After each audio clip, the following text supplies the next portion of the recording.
Vous appelez les manifestants, les participants à ce carnaval à se faire tester au moins? Évidemment, c'est ce que j'ai rappelé depuis hier soir, qu'ils aillent très rapidement se faire tester et le plus possible.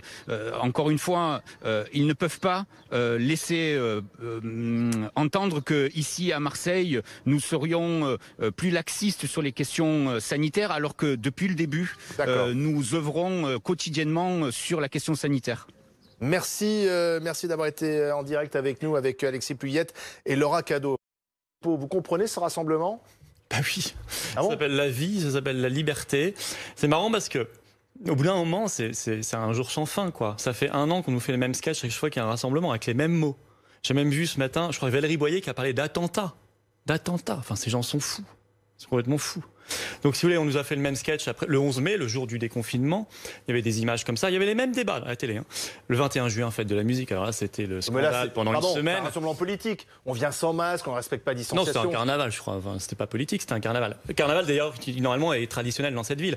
Ça traduit un ras-le-bol. Il y a eu la rave party en Bretagne, souvenez-vous, 5 jours d'hystérie nationale. Il y a eu le carnaval de la Martinique. Il y a 3-4 semaines, là, ça devait être la catastrophe. Aujourd'hui, ils ont un taux d'incidence très inférieur à la Guadeloupe, à côté, où il s'est rien passé.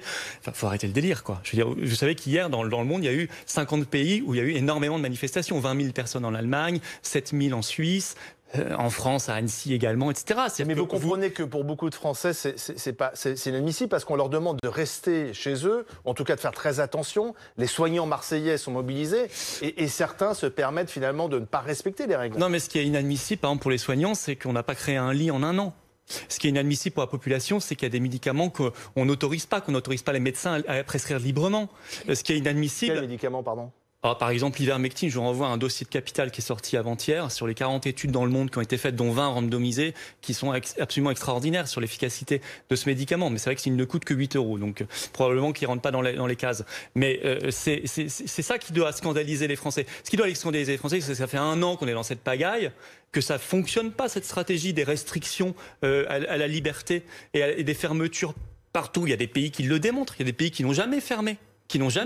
La Suède, et aujourd'hui ils ont 6% de mortalité en moins par habitant que la France. Ouais, donc si vous voulez, il faut arrêter. Plus forte que la on ne peut pas Norvège, culpabiliser et criminaliser. Oui, la Norvège, c'est pas du tout la même densité. On ne peut pas criminaliser et culpabiliser les Français en permanence. Ça s'appelle la vie.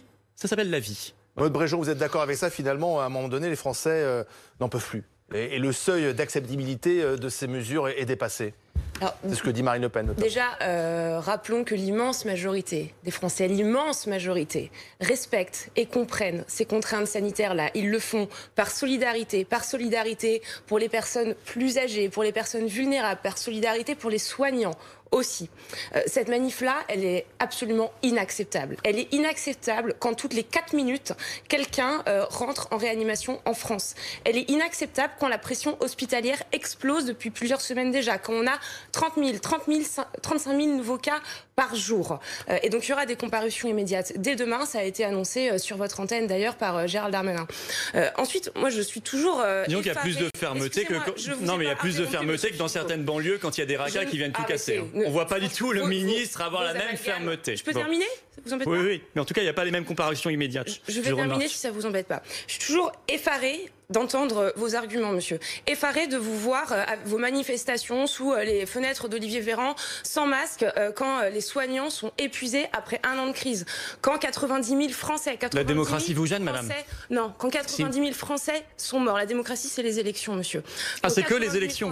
Manifestations deviennent interdites, parce qu'elles sont déclarées, nos manifestations, et autorisées. Je termine. Celle-là, elle n'était pas autorisée. Madame m'agresse sur nos manifestations qui sont parfaitement autorisées, légales et déclarées. Contre les masques. Le port du masque est obligatoire.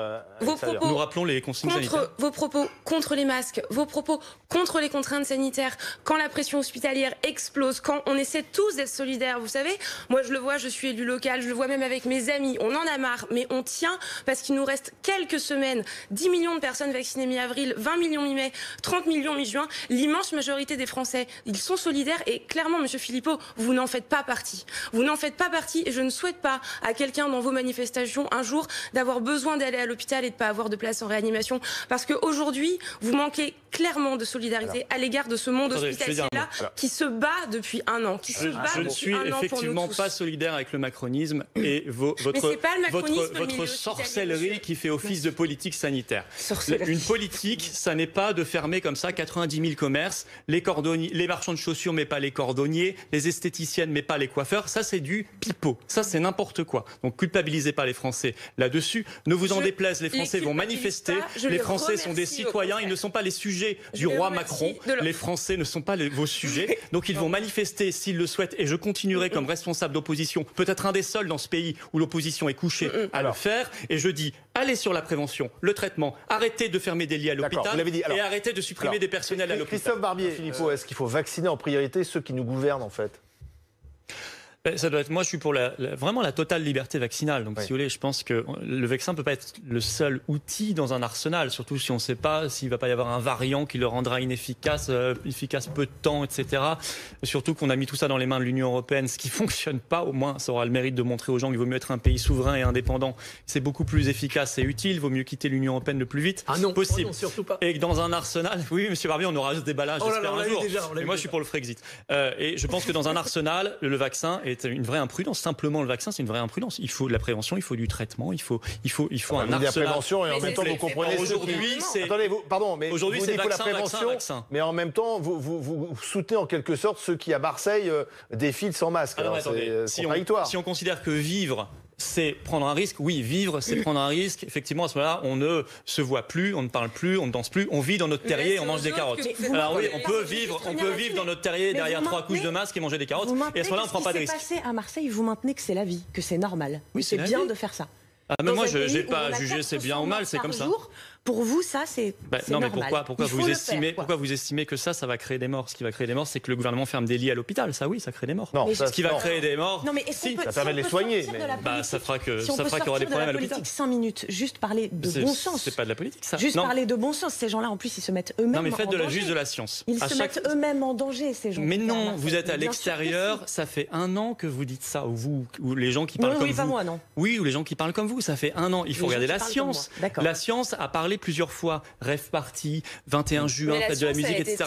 Et il a été démontré qu'à chaque fois, c'était bidon. La Rêve party, l'ARS de Bretagne a fait... Attendez, l'ARS de Bretagne a fait une étude sur la Rêve party de Bretagne. Elle a dit qu'il n'y a pas eu du tout de contamination et de cluster. Pourquoi est-ce que quand on met en place pourquoi on fait des restrictions? La circulation vraie question. Je pense qu'il faut arrêter les restrictions de circulation. Je pense que cette stratégie n'est pas une stratégie médicale. C'est une stratégie politique qui vise à restreindre nos libertés. Vous êtes en train de faire votre beurre politique sur la crise sanitaire. Avec ça, moi, je veux dire, vous savez ce qu'a dit le secrétaire général. Vous savez ce qu'a dit le secrétaire général de l'ONU il y a 3 semaines. Il a dit cette pandémie sert de prétexte à réduire nos libertés fondamentales. Voilà. Et on le voit bien en France. Ce qui vous dérange, c'est que les Français sont libres. Non, ce qui me dérange, monsieur, c'est pas qu'ils se contaminent entre guillemets, c'est qu'ils sont libres. 90 000 morts, monsieur. C'est terminé. Étudier comme avant. Eh bien, justement, on parle des restrictions. C'est ça qui me dérange. C'est votre bilan, ça. On va parler du 3e confinement, même si ce terme, visiblement, il ne faut pas l'employer. Ce 3e confinement.